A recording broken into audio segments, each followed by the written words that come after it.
இந்த நடனம் ஆடுற தெய்வத்தை நீங்க எங்கேயாவது பார்த்திருக்கீங்களா? கண்டிப்பா பார்த்திருப்பீங்க. கடைகள்ல, ஆர்ட் கேலரிகள்ல, ஏன் சில சமயம் சயின்ஸ் லேப்கள்ல கூட. ஆனா இந்த ஒரு சின்னத்துக்கு பின்னாடி எவ்ளோ பெரிய கதை இருக்குன்னு உங்களுக்கு தெரியுமா? வாங்க, சிவனோட இந்த பிரபஞ்ச நடனத்துக்குள்ள ஒளிஞ்சிருக்கிற ரகசியங்கள நம்ம ஒன்னொன்னா தெரிஞ்சுக்கலாம். இவர்தான் நடராஜர், அதாவது நடனத்தின் ராஜா சிவன். சுமார் 1000 வருஷங்களுக்கு முன்னாடி சோழர்கள் காலத்துல உருவான இந்த வடிவம் சும்மா ஒரு கலைப்படைப்பு மட்டும் கிடையாது. இது முழு பிரபஞ்சத்தோட தத்துவத்தையும் தனக்குள்ள அடக்கி வச்சிருக்கிற ஒரு குறியீடு. அப்போ இந்த ஒரு சிலை, இது சொல்ல வர்ற கதை என்ன? அதோட ஒவ்வொரு பகுதியிலையும் என்னென்ன அர்த்தங்கள் ஒளிஞ்சிருக்கு? வாங்க நாம சேர்ந்து தேடி பார்ப்போம். இந்த நடனத்துக்கு பின்னாடி இருக்கிற பிரபஞ்ச ரகசியங்களை தெரிஞ்சுக்க நீங்க ரெடியா? சரி, முதல்ல இந்த சின்னத்துக்குள்ள மறைஞ்சிருக்கிற அர்த்தங்களை ஒன்னொன்னா பார்க்கலாம் வாங்க. இந்த சிலையில நீங்க பாக்குற ஒவ்வொரு விஷயத்துக்கும் ஒரு அர்த்தம் இருக்கு. சிவனோட கைகள்ல ஆரம்பிச்சு அவரோட கால் அடியில இருக்கிற அந்த உருவம் வரைக்கும் எல்லாமே ஒரு ஆழமான தத்துவத்தை சொல்லுது. சரி, முதல்ல அவரோட கையில இருக்கிற அந்த உடுக்கையில இருந்தே ஆரம்பிக்கலாம். சிவனோட மேல் வலது கையில இருக்கிற இந்த உடுக்க பேரு டமருகம். பிரபஞ்சம் உருவாகும்போது முதல்ல உருவானது ஒளிதான்னு சொல்லுவாங்க. அந்த படைப்போட தொடக்கத்தை தான் இந்த உடுக்கையோட சத்தம் குறிக்குது. ஒரு விதத்துல சொல்லப்போனா இதுதான் பிரபஞ்சத்தோட முதல் இதய துடிப்புன்னு கூட சொல்லலாம். சரி, இப்ப அடுத்த மேல் கைக்கு வருவோம். அதுல என்ன இருக்கு? ஒரு நெருப்புச் சுடர். இது அழிவோட சக்தி. பிரபஞ்சம் ஒரு நாள் முடியும் போது இந்த நெருப்பு தான் எல்லாத்தையும் அழிக்க போற ஒரு கருவி. இப்ப பாத்தீங்களா, சிவனோட கைகள்ல இருக்கிற இந்த பேலன்ஸ் எவ்ளோ ஆச்சரியமா இருக்குன்னு. ஒரு கையில படைப்பின் இசை, இன்னொரு கையில அழிவின் நெருப்பு. படைத்தலும் அழித்தலும் ஒண்ணுக்கொன்னு எப்படி சமநிலையில இருக்குங்கிறத இதை விட அழகா சொல்லிட முடியுமா என்ன? இப்போ அவரோட கீழ் வலது கைய பாருங்க. இது அபய முத்திரை. சிம்பிளா சொல்லணும்னா பயப்படாதேன்னு சொல்ற மாதிரி.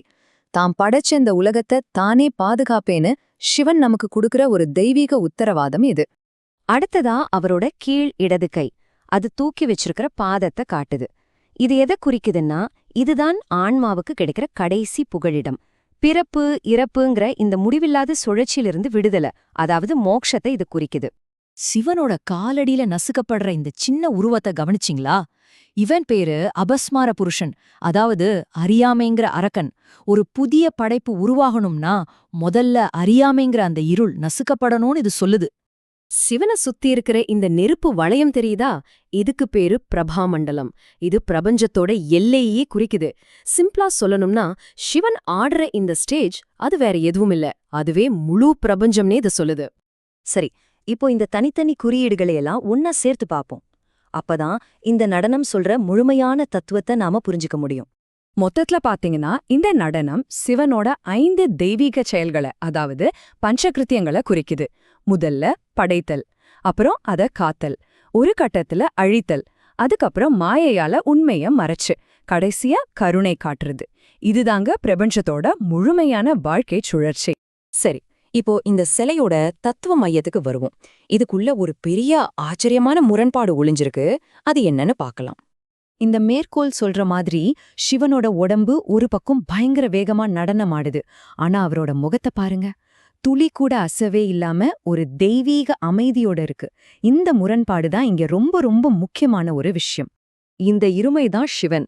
அவர் ஒரு பக்கம் காலம், இன்னொரு பக்கம் மகா காலம், அதாவது காலத்தையே கடந்த முடிவில்லாத ஒன்று.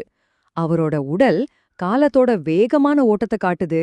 ஆனா அவரோட முகமோ காலத்தையே கடந்த அந்த நித்தியமான அமைதிய காட்டுது. வாவ்! நமக்கு தெரியும், சிவன் ஒரு மகாயோகி. ஒரு யோகியோட முக்கியமான விஷயமே சமநிலைதான். அந்த சமநிலைய சிவனோட வழிபாட்டுல இருக்கிற இன்னொரு முக்கியமான சின்னத்திலையும் நாம பார்க்கலாம். அதுதான் ஆண் பெண் ஆற்றல்களோட சமநிலை. சிவலிங்கம் இது சிவ வழிபாட்டோட மையப்புள்ளி. ஆனா இதுவும் சும்மா ஒரு உருவம் மட்டும் கிடையாது.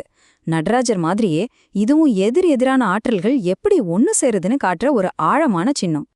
அப்போ இந்த சிவலிங்கம் எதைத்தான் குறிக்குது? வாங்க பார்க்கலாம். லிங்கத்தோட வடிவம் ஆண் ஆற்றலையும் அதோட பீடமான யோனி பெண் ஆற்றலையும் குறிக்குது. இப்படி எதிரெதிரான 2 சக்திகளையும் இது ஒன்னா இணைச்சு ஒரு முழுமையான சமநிலைக்கு கொண்டு வருது.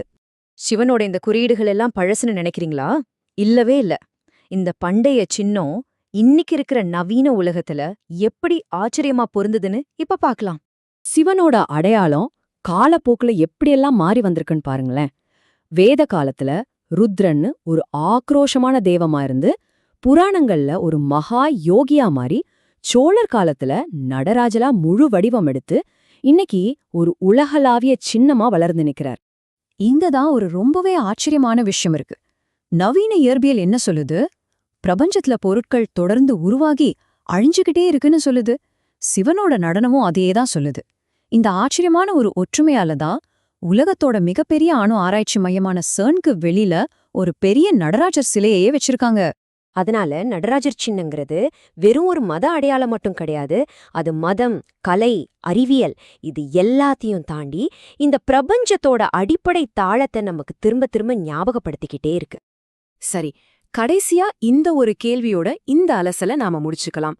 இந்த பிரபஞ்சம் ஒரு பெரிய நடனம்னா அதுல நாம யாரு? நாம தான் அந்த நடனத்தை ஆடுறவங்களா, இல்ல அந்த நடனத்தோட ஒரு பாகையா? நீங்க என்ன நினைக்கிறீங்க? அடுத்த முறை நீங்க இந்த நடராஜர் சிலைய பாக்கும்போது அதுக்குள்ள மறைஞ்சிருக்கிற இந்த பிரபஞ்ச நடனத்தை நீங்க நிச்சயமா பாப்பீங்கன்னு நான் நம்புறேன்.